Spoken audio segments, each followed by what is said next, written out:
ہے ایک جیسے طبیعت میں ذوالفقار و قلم، نہا ہے راز مشیت میں ذوالفقار و قلم، رہے حسن کی امامت میں ذوالفقار و قلم، ہے ایک باب حقیقت میں ذوالفقار و قلم، برائے نصرت حق تیغ کردگار چلی، قلم چلا کہیں حیدر کی ذوالفقار چلی، اور سنان و تیغ پہ کرتا رہا ہے وار قلم، اٹھا ہے نصرت ربی کو بار بار قلم، عدوِ آل پہ کرتا ہے بے شمار قلم، اسی قلم نے کیے سر کئی ہزار قلم، اسی قلم میں ہے دی کی حیات پوشیدہ، ہے اس کی نوک میں کل کائنات پوشیدہ۔ یہ شاعر اہل بیت ڈاکٹر سید علی قمبر کا کلام ہے، جو کہ امام حسن مجتبیٰ علیہ السلام کے علم کے بارے میں ہے، لہٰذا میں چاہتی ہوں کہ اسے ہمارے ناظرین تک پہنچنا چاہیے کہ امام حسن مجتبیٰ علیہ السلام کا قلم کیا تھا، کہ اسی قلم نے بتایا کہ فلسفہ کیا ہے، اسی قلم سے کھلا دین مصطفیٰ کیا ہے، اسی قلم نے بتایا کہ لا الہ کیا ہے، اسی قلم سے کھلا مقصد وغا کیا ہے، قلم کی نوک عجب قتل عام کرتی ہے، علی کی تیغ بھی اس کو سلام کرتی ہے۔ تو یہ امام حسن مجتبیٰ علیہ السلام کا علم ہے، اور امام حسن مجتبیٰ علیہ السلام کا قلم ہے کہ جس نے دین محمدی کو آگے بڑھایا، تعلیمات محمد مصطفیٰ صلی اللہ علیہ وآلہ وسلم کو آگے بڑھایا، اور یہ وہ تعلیمات مصطفیٰ صلی اللہ علیہ وآلہ وسلم ہے جو کہ آج تک کائنات میں موجود ہیں۔ بہت بہت شکریہ ڈاکٹر صاحبہ کا کہ آپ نے بہت اچھا جواب دیا ہمارے سوال کا۔ جی ناظرین، وقت ہو جاتا ہے ایک بریک کا، ملتے ہیں مختصر سی بریک کے بعد۔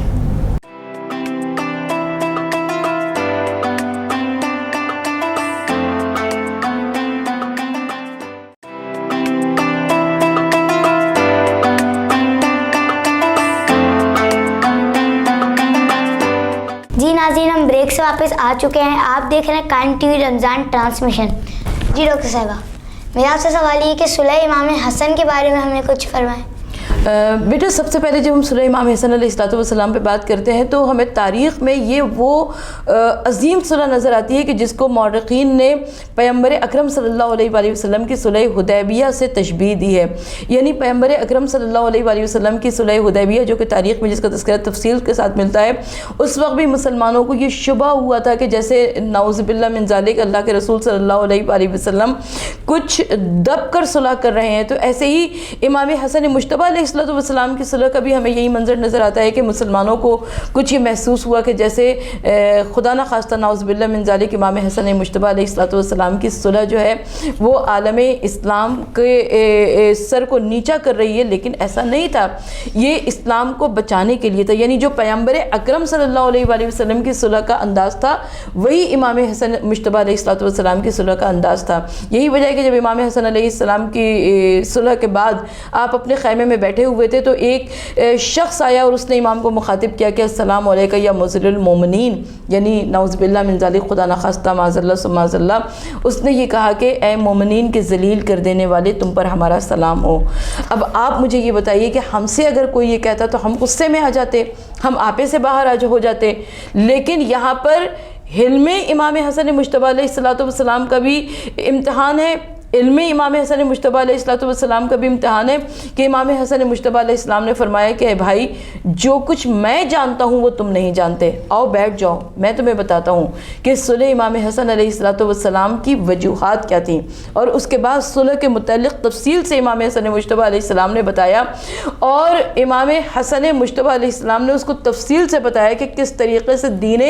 اسلام کو محفوظ کیا ہے صلح امام حسن علیہ السلام نے، اس لیے کہ مسلسل جنگیں ہو رہی تھیں،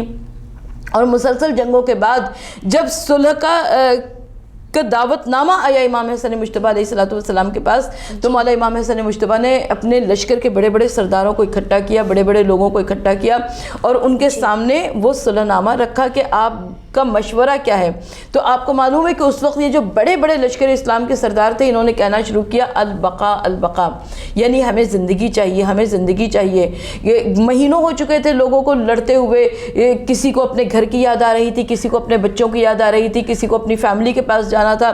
تو اب امام حسن مجتبیٰ علیہ السلام نے وہ فیصلہ کیا کہ مولا